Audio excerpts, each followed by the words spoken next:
ఒకసారి మీ ఫోన్ తీసి sunflower seeds అని టైప్ చేయండి. టైప్ చేస్తే మీకు చాలా ప్రోడక్ట్స్ వస్తాయి. నెంబర్ ఆఫ్ కంపెనీస్ అమ్ముతూ ఉంటాయి. అన్నిటికంటే చవకగా ఉండే సన్ఫ్లవర్ గింజలంతా చూడండి. చూస్తే మీకు అది 321 రూపాయలు అత్యంత చవకైన గింజలు. చీప్ గింజలు ఏమన్నా 321 రూపాయలు 1 కిలో. 1 కిలో గింజల్ని మీరు గానగలో వేసి మిల్లాడిస్తే 1/3 నుంచి, అంటే నాణ్యమైన గింజలు అయితే 50% వస్తుంది ఈల్డింగ్.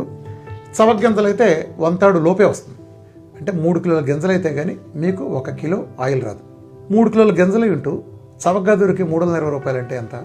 సుమారు 900 చిల్లర, 1000 రూపాయల దగ్గరలో పడుతుంది అనుకోండి. ఓన్లీ గింజల ఖరీదు 1000 రూపాయలు గింజల ఖరీదు అమెజాన్లో మీరు కొంటే.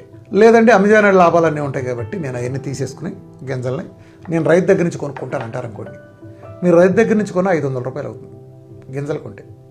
మీరు కొనే 3 కిలోల గింజలు పోనీ 2 కిలోలు వేసుకున్నా కానీ 500, 400 నుంచి 600 మధ్యలో అవుతున్నప్పుడు మీరు 170 రూపాయలు ఎంఆర్పీకి వాడు ఎలా ఆయిల్ మీకు అమ్ముతున్నాడు? వాడు ఏమైనా దానవేర సొరకన్నా వంశిస్తుడా? వాడేమైనా డబ్బులు ఏమైనా ఎక్కువ మీకు దానం ఇస్తున్నాడా? ఎలా పడుతుంది? ఎవడైనా బిజినెస్ చేసేది. ఈ తక్కువ కమ్ముతా కూడా వాడు లక్షల కోట్లు ఎలా సంపాదిస్తున్నాడు ఆ కంపెనీ వాడు. గమనించండి రహస్యంగా. గింజల ఖరీదు అంటున్నప్పుడు ఏ రకంగా వర్కౌట్ అవుతుంది.